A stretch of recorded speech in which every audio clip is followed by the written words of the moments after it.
ओम नमः शिवाय। श्री शिवाय नमस्तुभ्यम। आप सभी का मेरे चैनल में बहुत बहुत स्वागत है। दर्शकों, आज की इस वीडियो में हम आपको चैत्र नवरात्रों में किए जाने वाले कुछ उपाय बताने वाले हैं। कारगर माने जाते हैं ये उपाय। माना जाता है कि इन उपायों को करने से माँ भवानी की विशेष कृपा मिलती है। नवरात्रि में किए गए ये टोटके उपाय बहुत ही असरदार होते हैं। इन टोटकों से धन की देवी माँ लक्ष्मी भी आसानी से प्रसन्न हो जाती हैं। माँ लक्ष्मी की कृपा होने पर व्यक्ति को कभी भी आर्थिक समस्याओं का सामना नहीं करना पड़ता। इन उपायों में से एक भी उपाय अगर कर लिया जाए तो आप पर लक्ष्मी जी की कृपा बरसने लगेगी।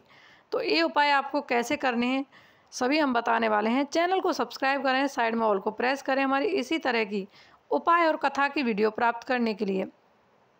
जब भी आप नवरात्रों की तैयारी करें उसी समय पर आपको पहले तो मंदिर जहाँ भी लगाएं साफ सफाई से आपको मंदिर लगाना है और पूरी निष्ठा के साथ, पूरे विश्वास के साथ आपको उपाय करना है। नवरात्रियों के दिनों में माँ को लाल वस्त्र अर्पित करने चाहिए। इसके अलावा सुहाग का सामान अर्पित करना चाहिए। इससे भी माँ लक्ष्मी प्रसन्न होती है, यानी कि माँ दुर्गा प्रसन्न होती हैं। माँ दुर्गा और माँ लक्ष्मी के समक्ष हर दिन शुद्ध घी का दीपक जलाने से माँ लक्ष्मी प्रसन्न होती हैं और भक्तों पर अपनी कृपा बरसाती हैं।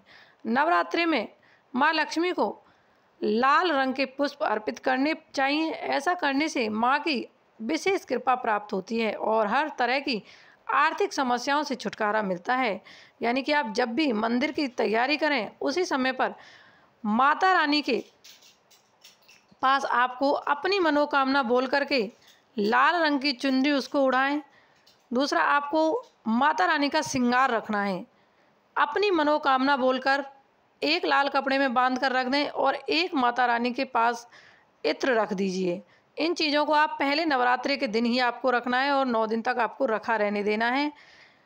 ये उपाय आपको करना है। आपकी आर्थिक समस्याओं से आपको छुटकारा मिल जाएगा ऐसा करने से।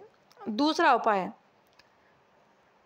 विष्णु भगवान की पूजा करने से माँ लक्ष्मी विशेष कृपा मिलती है। आर्थिक तंगी दूर करने के लिए नवरात्रि के दौरान आपको देखो माता लक्ष्मी और विष्णु भगवान की पूजा करें। इसके अलावा हर दिन सुबह स्नान के बाद तुलसी के पौधे में जल चढ़ाना चाहिए। नवरात्रि के दौरान माँ लक्ष्मी को खीर का भोग लगाने से विशेष लाभ मिलता है। इस उपाय को करने से भक्तों की शुभ फल की प्राप्ति होती है और धन का लाभ भी होता है। तीसरा उपाय, नवरात्रि की सप्तमी, अष्टमी और नौवीं तिथि को दुर्गा सप्तमी का पाठ करें, यानी कि अवश्य ही आपको करना चाहिए।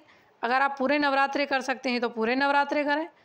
अगर आप किसी कारणवश दुर्गा सप्तमी का पाठ नहीं कर सकते तो कम से कम कवच, यानी कि कम कवच, अर्गला और कीलक का पाठ करें। इससे दुर्गा और लक्ष्मी का दोनों की कृपा आपके ऊपर बनी रहेगी।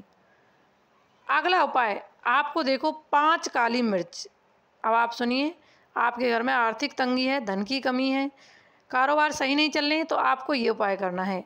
5 काली मिर्च, 1 गोमती चक्र, 1 कमलगट्टा, 1 सिक्का, ये सभी चीज़ें आप ले लीजिए। किसी पीले कपड़े में बांध लीजिए और इसको माता रानी के पास रख दीजिए। अब सुबह शाम जब भी आप पूजा करते हैं तो धूप दीप इसको लगाना है।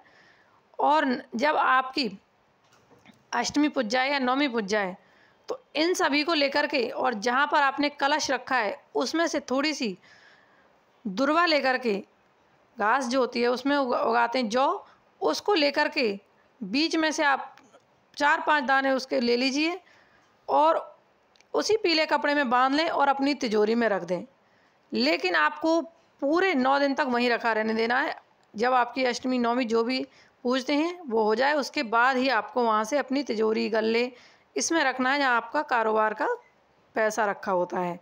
फिर देखें आप कि माता दुर्गा की कैसे आप पर कृपा बरसती है, कैसे आपके घर में सारे कारोबार चलते हैं, धन की